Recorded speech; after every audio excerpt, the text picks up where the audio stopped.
안녕하세요. 오늘은 제가 28살 11월에 떠난 2년간의 호주 워홀 이야기를 한번 들려드릴까 합니다.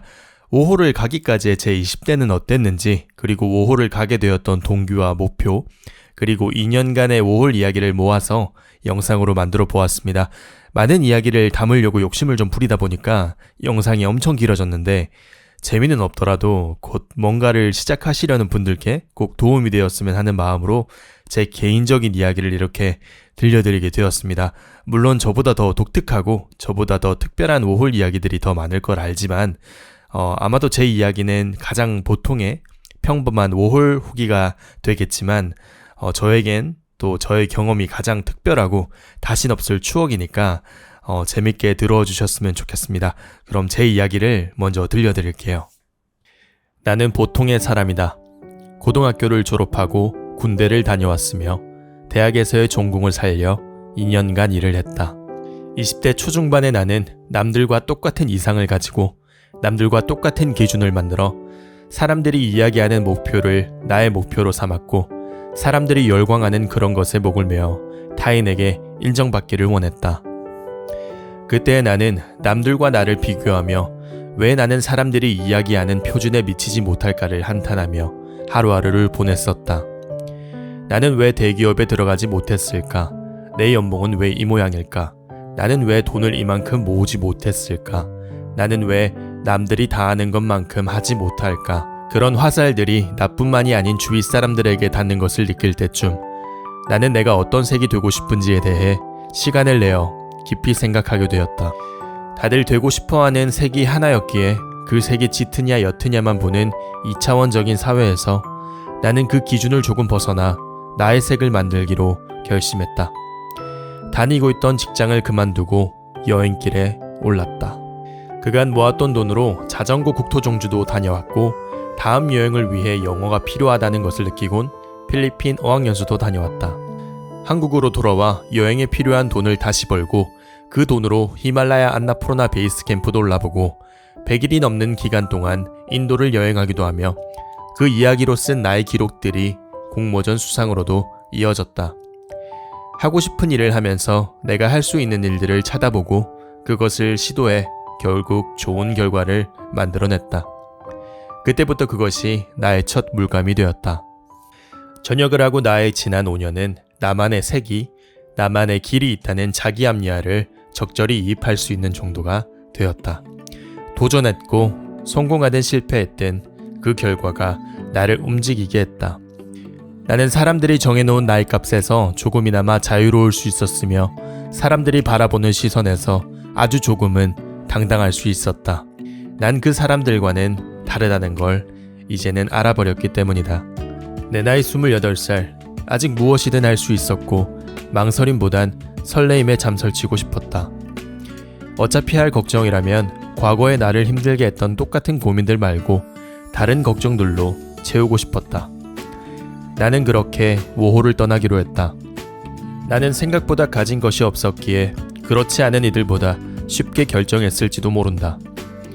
떠날 당시만 해도 친한 친구들도 주위 사람들도 나에게 이런 이야기를 했다.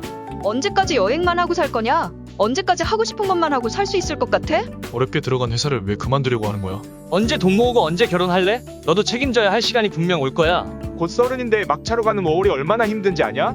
너 분명 후회할 거야. 이제 자리 좀 잡을 때 되지 않았냐? 뭘 간다고 다 잘 돼서 돌아오는 거 아니다. 간다고 해도 이번 모험이 네 인생의 마지막 방랑이길 바란다. 내 사람들이 나를 위해서 또 나를 걱정해서 해주는 이야기임을 잘 안다. 하지만 나는 몇 년간 내 인생을 스스로 선택해왔고 선택에 따른 결과를 받아들일 충분한 각오도 생겼다. 사실 내가 24살이나 26살에 간다고 했어도 아마 내 주위 사람들은 똑같은 말을 했었을 것이다. 사람들은 대부분 지금이 가장 젊고 빠르다고 생각하기보다는 지금이 가장 늙었고 가장 늦었다고 생각하기 때문인 것 같다. 워킹홀리데이는 만 30세가 되기 하루 전에 출발해도 전혀 늦은 게 아니라고 생각한다. 정말 늦은 건 만 30세가 지나고 난 다음 날부터니까. 막차란 말은 워홀에 어울리지 않는 말이다. 언젠가 누군가 나와 같은 상황을 보내고 있는 이가 나타나면 나는 다시 한번 생각해보라는 말보다는 재밌겠다고 한번 도전해보라고 이야기해주고 싶다. 자기 발목을 잡는 사람은 사실 본인밖에 없으니까. 그러면 호주에 5호를 오게 된 이유나 목적은 뭐예요? 혹시 도피성이에요? 도피성은 아니었고 정말 1년간 영어, 여행, 그리고 세계여행 경비 마련이 가장 큰 이유였다. 나도 그때는 워홀만 가면 월 500만원 이상에 열심히만 하면 월 1000만원도 벌 수 있다는 블로그와 유튜브 영상을 많이 봤기 때문에 정말 큰 기대를 안고 왔었다. 그리고 1년이 지나면 세계여행을 떠나려고 했었다. 그 시작이 호주였는데 이렇게 여행을 하면서 여행 작가나 여행 유튜버를 하고 싶었다. 사실 워킹홀리데이를 오는 사람의 목표는 99%가 똑같다. 영어, 여행, 일, 그러니까 돈, 그 와중에 생길 외국인 친구, 경험, 유튜브 혹은 기록 등 정말 1년 혹은 2년 안에 이 모든 걸 이루고 가는 사람이 있을까? 나는 정말 1%도 안 된다고 생각한다. 워홀 기간 동안 1억을 벌었다고 하는 사람은 많지만 1억을 고스란히 저금해서 한국에 들고 가는 사람은 없다. 물가가 비싼 호주에서 집값, 식비 등을 해결하려면 정말 많은 돈을 써야 하기 때문이다. 돈을 주고 경험을 산다라는 말을 어느 정도 실감하게 된다. 같은 시기에 워킹홀리데이 온 분들과 만나서 이야기도 많이 해보았지만 잡을 구하는 데까지 적어도 2주에서 3개월 아니면 그 이상이 걸리기도 한다. 잡을 3개월 안에 구하지 못해서 준비해온 돈이 다 떨어져서 한국으로 돌아간 사람들도 많이 보았다. 나 역시 잡을 구하기 전까지 버틸 수 있는 돈이 그리 많지 않았기 때문에 최대한 빨리 일을 구해야 했다. 내가 가지고 온 돈은 비행기 값을 제외하고 150만원 정도 되는 달러였다. 버텨봐야 한 달 정도 버틸 수 있는 금액. 그 시절에 나는 딱 해외여행을 혼자 다닐 수 있을 만큼의 영어를 할 수 있었는데 그 정도 수준으로는 오지잡을 구하기가 어려웠다. 사실 어렵다기보단 너무 두려웠다. 내 영어를 못 알아들으면 어쩌지? 그보다 내가 그들의 영어를 알아듣지 못하면 어쩌지? 정말 무서웠다. 무시받을까 두려웠다. 그렇게 혼자 바보가 될까봐, 그들 속에서 소외될까봐, 그들이 주는 꾸중과 야단을 들을까봐, 그렇게 스트레스 받으면서 일하게 될까봐 나는 정말로 무서웠다. 새로운 환경에 부딪히러 와놓고선 부딪히길 무서워하는 내가 한심했다. 그렇게 나는 가야 할 길을 버려두고 갈 수 있는 쉬운 길을 선택했다. 나는 한인들과 함께 일하는 타일 일을 하기로 했다. 처음 내가 타일 일을 한다고 했을 때 사람들이 나를 말리면서 이야기했다. 손가락 마디들이 다 망가질 거라고, 허리 다칠 거라고, 분명히 후회할 거라고, 왜 여기까지 와서 막노동을 하냐고. 하지만 나는 정신적인 스트레스보다는 육체적인 스트레스가 더 나을 거라는 생각에 그렇게 스스로를 합리화하면서 타일 일을 시작하기로 했다. 그리고 일도 구하기가 쉬웠다. 막상 타일 일을 시작하니까 사람들의 걱정보다 몸은 그렇게 힘들지 않았다. 다만 한인들과 함께 일하는 것은 정말 한국과 다를 바가 없었다. 받은 급여 역시 지출 금액을 다 합치면 한국에서 버는 것보다 그렇게 많이 나은 것 같지도 않았다. 또 거의 매일 이어지는 술자리, 나이 많은 사람들의 입맛에 맞는 행동들, 높은 사람들 사이에서 줄서기, 편가르기, 뒷담화, 정치에서 자유롭지 못했고 일주일에 몇 초 되지 않게 사용하는 영어와 이상하게 늘어만 가는 일본 친구와 대만 친구들. 영어는 늘지 않고 일본어만 느는 것 같은 뭔가 잘못된 것 같은 느낌을 받았다. 그렇게 3개월, 6개월, 1년에 가까운 시간 동안 나는 한인들 사이에서 자리를 잡게 되었고 이제는 이 회사가 아니면 난 다른 곳에서 일할 수 없을 거야 라는 생각을 하게 되었다. 꼬박꼬박 나오는 급여, 팀장, 부장급 같은 기술자분들의 인정, 내 밑으로 사람도 많이 들어와서 굳이 굳은 일은 안 해도 된다는 편안함, 그것들은 한국에서 느끼던 그 권태, 매너리즘, 안이함 등을 다시 1년 만에 내게로 고스란히 돌려주었다. 나는 첫 1년 동안의 워킹홀리데이는 정확하게 실패했다고 이야기할 수 있다. 세컨 일수 88일 역시 회사에서 정부에서 지정해준 인력이 모자라는 지역으로 출장을 보내주셨기 때문에 거의 75일 정도를 타일로 채우고 나머지 2주 정도만 농장이나 공장에서 채우면 되는 상황이었다. 그리고 이때쯤 나는 타일로 영주권을 따자 라는 생각을 가지게 되었는데 이건 정말 주위 사람들에게 무리 든 것이다. 타일은 영주권 받기가 가장 좋은 직업군 중에 하나였는데 워낙 이민을 생각하는 사람들이 타일을 많이 하고 있어서 자주 술자리를 가지고 같이 일을 하다 보니 결국엔 나도 궁극적인 목표는 영주권이다 라고 생각하게 되었고, 나도 모르게 이 회사에서 스폰서 비자를 받고 영주권을 따자라는 미래가 그려져 있었다. 그리고 그 목표를 이루기 위해 처세를 취하고 있었다. 우선은 워홀 생활을 이어나가기 위해 필요한 나머지 세컨 일수 2주 정도를 헬블처라고 불리는 카불처 딸기 농장에서 채우기로 했다. 2주 동안이라 그 기간은 휴가라고 생각하고 그간 타일로 벌어놓은 돈도 있으니 쉬엄쉬엄 놀다 오자라는 생각으로 갔다. 사실 그렇게 쉬엄쉬엄 하지도 않았는데도 정말 돈이 되지 않았다. 하루에 50불도 못 버는 날이 많았고 보통 주에 250에서 300불 정도를 벌었다. 보통 꾸준히 열심히 하는 친구들 보면 500불 정도는 벌었던 것 같다. 카불처를 지배하는 슈퍼바이저는 100% 한인인데 내가 갔던 애만 그랬는지 모르겠지만 연신 올해는 흉년이라 딸기가 별로 없다라는 말만 되풀이했다. 사실 세컨을 따라오는 워홀들이 딸기를 몇 바구니를 따건 그건 슈퍼바이저들의 관심이 아니다. 그들은 세컨을 따기 위해 시골을 방문하는 워홀의 수에 관심이 많았는데 그 이유는 주 300불짜리 방 3개 화장실 1개인 집에 사람을 10명씩 혹은 그 이상을 박아두고 주에 한 사람당 120불에서 140불씩 렌트비를 받는다. 이걸 흔히 닭장 쉐어라고 하는데 그렇게 하면 주에 한 집에서 1200불에서 1400불을 워홀들에게 렌트비로 받고 부동산에는 집 렌트값 300불 정도에 전기세다 인터넷비다 이런 것들 다 합치면 350불에서 400불 정도를 지불하고 나머지 900불에서 1200불 그 이상을 그 한 사람의 슈퍼바이저가 챙겨간다. 슈퍼바이저들은 그런 집 렌트를 몇 개 돌리면서 돈을 번다. 어떤 슈퍼바이저는 집 장사로 렌트를 4개 돌리면서 주에 3,000불 이상을 벌고 가장 못 벌었던 슈퍼바이저는 1,000불 언저리쯤 벌었던 것 같다. 그래서 농장에 사람을 많이 부르는 것이다. 뭐 그럴 수도 있다곤 하지만 주에 보통 300불에서 500불 정도 버는 그 워홀 애들에게 시골이라 그리 비싸지도 않은 집을 자기는 300불에 렌트해서 1인당 120불에서 140불을 받아가면서 10명이서 하나인 화장실을 쓰고 3명이서 그 좁은 방을 쓰면서 그렇게 하는 게 좀 너무 아니지 않나 하는 생각이 들었다. 무슨 방 안에 침대가 3개가 들어가 있는 것도 아니고 그냥 정말 얇고 정말 작은 한 명이 잘 수 있는 그 작은 매트리스 하나 주면서 생활하는 게 뭐 여튼 내 마음에는 들지 않았다. 거기다 슈퍼바이저들은 딸기를 따서 바구니당으로 급여를 받는 게 아니라 관리 감독을 하면서 시급으로 받기 때문에 집장사 플러스 시급으로 받는 급여까지 더하면 한 주에 2,000불 이상은 벌었던 것 같다. 어떤 날은 1시간만 딸기를 따다가 돌아오기도 하고 또 어떤 날은 12시간 동안 딸기를 따다가 돌아오기도 한다. 렌트를 돌리려면 짧게라도 농장을 돌려야 하기 때문이다. 딸기를 따서 바구니에 담아도 슈퍼바이저가 돌면서 바구니를 다 뒤지면서 70% 익지 않은 그린이 많은 딸기는 다 골라낸다. 10바구니를 담았다면 그중 2-3바구니는 다 버린다.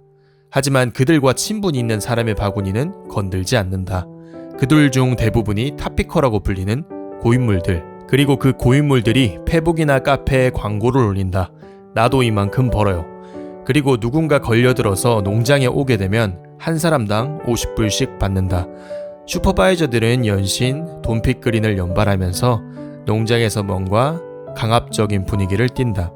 카불처는 아시안이 99%라 당연히 영어 쓸 일은 거의 없었고 일본어와 중국어만 늘어갔다. 그리고 세컨 일수를 다 채웠고 다행히도 세컨은 바로 승인되었다.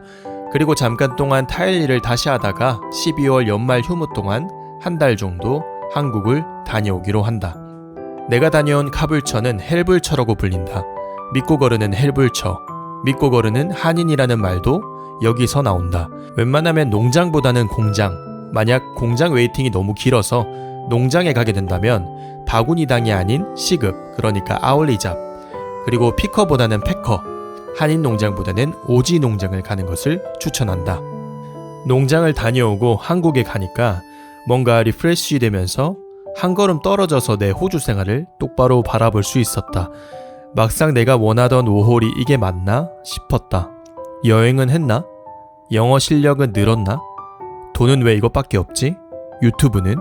외국인 친구도 사귀고 운동도 하는 그런 계획적인 삶은 지켜지고 있나?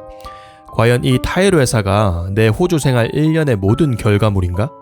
라는 생각이 나를 지배했고 그 생각의 끝엔 당연히 뭔가 잘못됐다는 결과를 도출해내었다. 초심이고 뭐고 아예 지켜진 건 하나도 없었다. 뭔가에 세게 머리를 얻어맞은 것 마냥 정신이 멍해졌다. 나는 다시 호주로 돌아와 과감히 처음 호주에 올 때처럼의 초심으로 돌아가기로 했다. 다시 1년의 시간을 새로 시작하기로 했다. 잃어버린 1년을 다시 찾을 각오로 1년간 쌓아둔 모든 것을 버릴 각오로 말이다. 그렇게 다니던 타일 회사를 그만두고 다른 지역의 일을 찾아보기 시작했다. 이런저런 수소문 끝에 나는 헤이먼 아일랜드라는 섬에서 외국인들과 함께 일할 수 있게 되었고 내 영어 실력은 지난 브리즈번에서 보냈던 1년보다 훨씬 더 많이 늘게 되었다. 한인잡보다 2배 높은 시급으로 일하게 되었고 하는 일은 똑같은 타일이었지만 한국인들과 일할 때와는 전혀 다른 만족감을 느낄 수 있었다. 그리고 직원 숙소와 삼시세끼를 뷔페식으로 제공해줬기 때문에 많은 돈을 세이빙할 수 있었다. 특히 헤이먼 아일랜드라는 섬은 섬 전체가 리조트인 곳이었고 일이 끝나면 그곳에서 보트를 타고 여행도 하면서 낚시도 하고 여가 시간이 많아서 외국인 친구들과 함께 뭔가를 할 수 있었던 것이 너무너무 좋았다.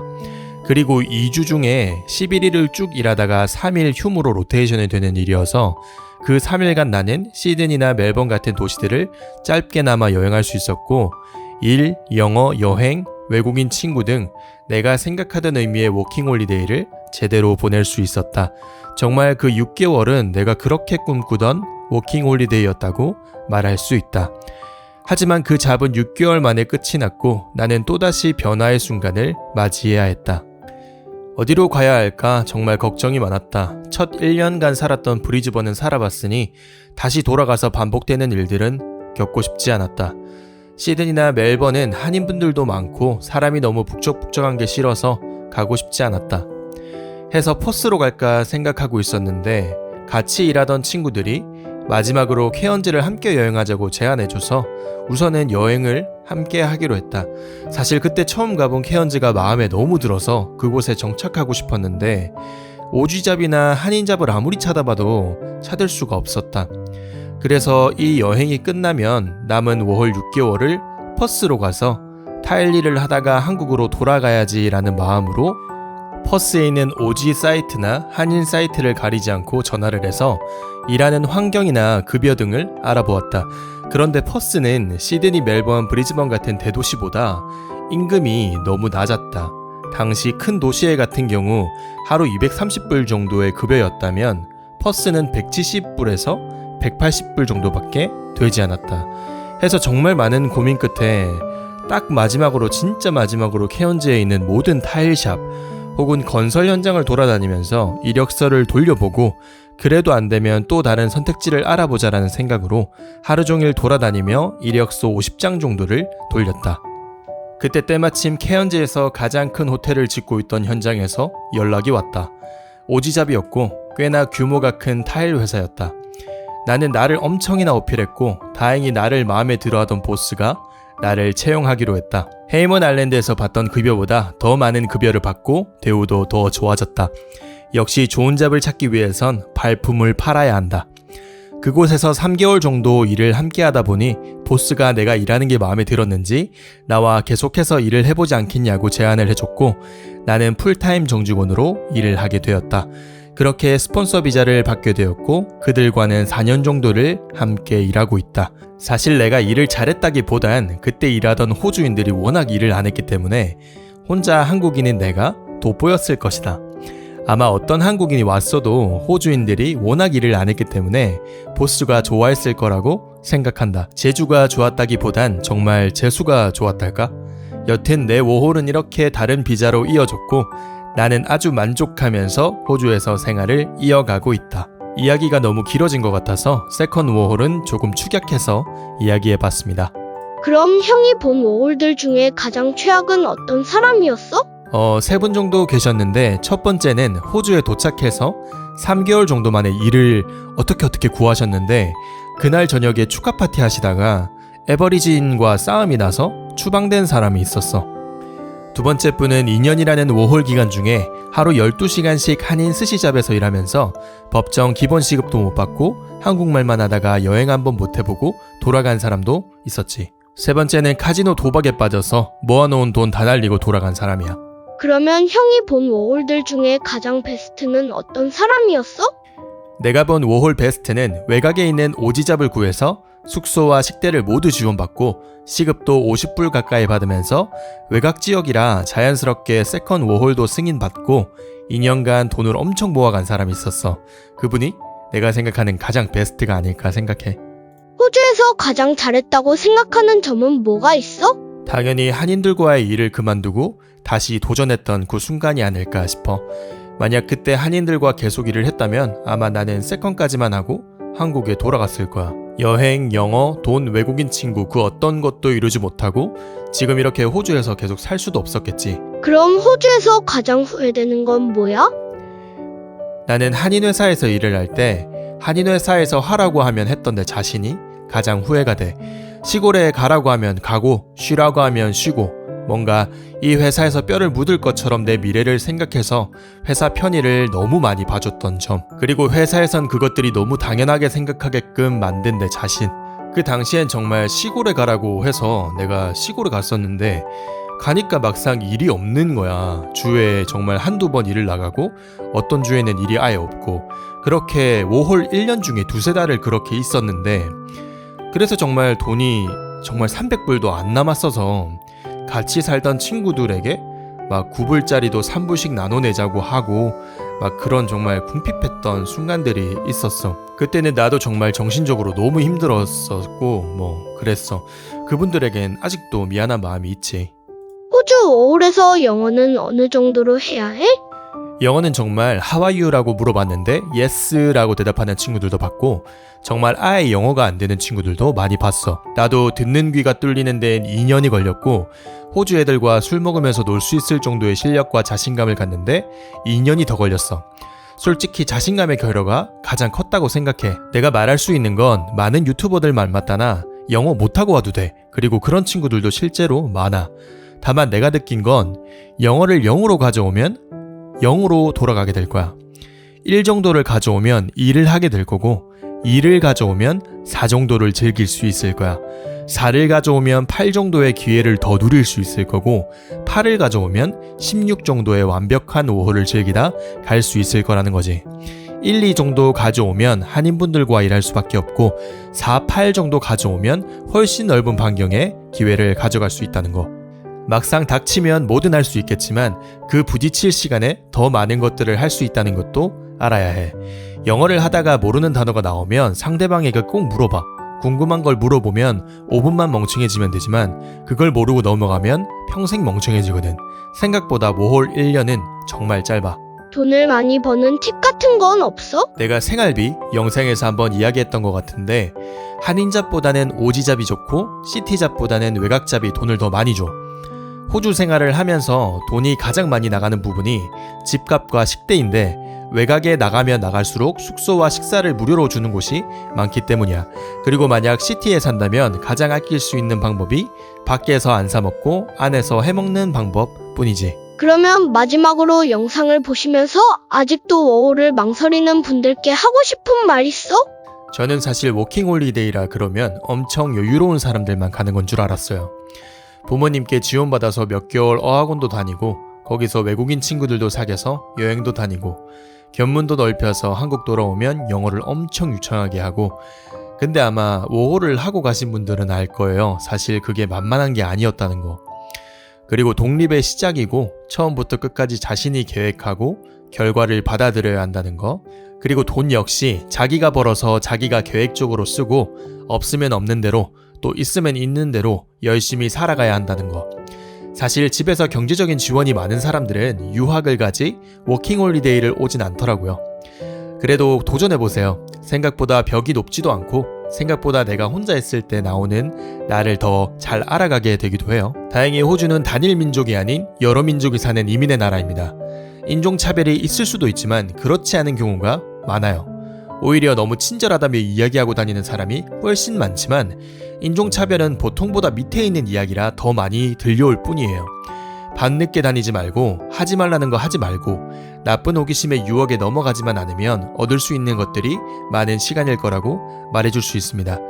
책임도 지지 않을 거면서 쉽게 말한다고 할 수도 있지만 가고 싶은 사람은 그냥 가라는 말만 듣고 싶을 거고 가고 싶지 않은 사람은 그냥 가지 말라는 말만 듣고 싶을 겁니다. 간다면 그 사람은 내가 무슨 말을 하든 원래 갈 사람이었고 안 간다면 그 사람은 그 정도까지만 오호를 생각하고 있었을 뿐입니다. 어떤 선택을 하든 응원하고 싶습니다.